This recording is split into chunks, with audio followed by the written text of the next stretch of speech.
with everything that's going on with NASCAR today, with this announcement that they're trying to get the courts to, and they're trying to drag them in there. They want their financial records. They want their data.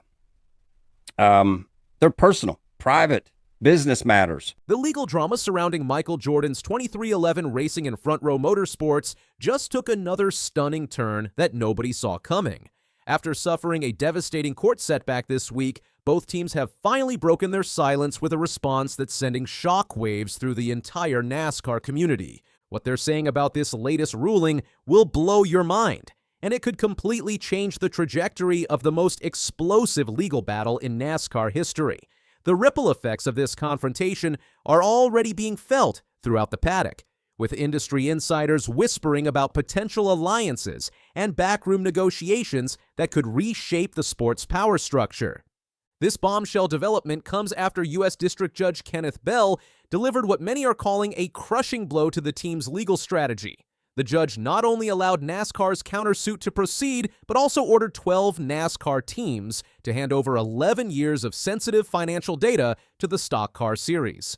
This ruling represents a massive victory for NASCAR and a significant setback for Jordan and Denny Hamlin's racing organization. The financial disclosure order is particularly damaging because it forces teams to reveal their most closely guarded secrets. Judge Bell specifically ordered that each of the non-party racing teams must separately provide to the chosen accountant its annual top-line financial data, total revenue, total costs, and net profits losses on an anonymized average per-car basis for each year dating back to 2014. Sponsorship income must be included by the teams as part of total revenue. For an industry where financial information is treated like state secrets, this represents an unprecedented level of transparency that could fundamentally alter the competitive landscape. The psychological impact alone cannot be understated. Teams that have operated in secrecy for decades now face having their business vulnerabilities exposed to their biggest competitor. What makes this ruling even more significant is that it affects 12 of the 15 overall race teams, not just the 2 teams involved in the lawsuit. This means that virtually every major NASCAR organization will now have their financial records scrutinized as part of this legal battle. The implications are staggering. Teams that have spent decades building competitive advantages through strategic financial planning now face having their business models exposed. The countersuit that Judge Bell allowed to proceed is particularly damaging to 2311 and Front Row's position. NASCAR's filing claims that the teams willfully violated the antitrust laws by orchestrating anti-competitive collective conduct in connection with the terms of the 2025 charter agreements. This accusation essentially flips the script on the team's original lawsuit, portraying them as the ones engaged in anti-competitive behavior.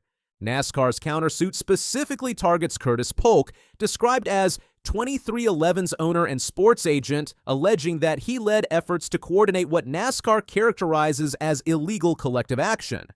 The fact that NASCAR is personally targeting one of Jordan's key business associates shows just how seriously the organization is taking this legal fight.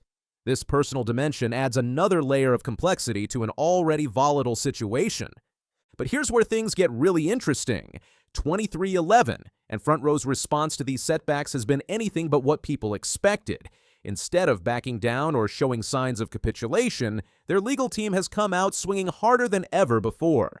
Attorney Jeffrey Kessler, representing both teams, delivered a response that was both defiant and strategic. He stated, "Judge Bell's decision today is encouraging, even though we are disappointed that he did not dismiss NASCAR's meritless, retaliatory counterclaim. This statement is remarkable because it frames what appears to be a legal defeat as somehow encouraging, suggesting that teams see something in this ruling that others might be missing."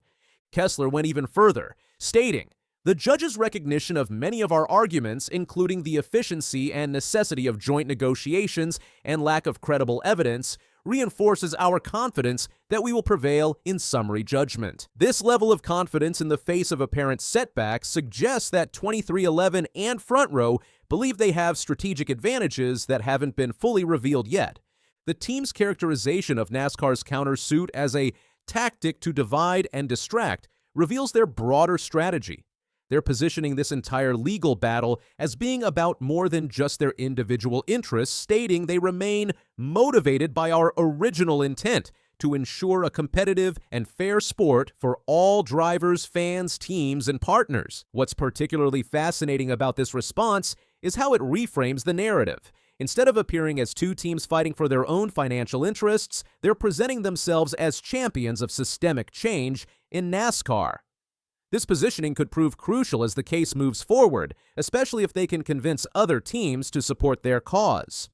The financial disclosure requirement could actually backfire on NASCAR in unexpected ways.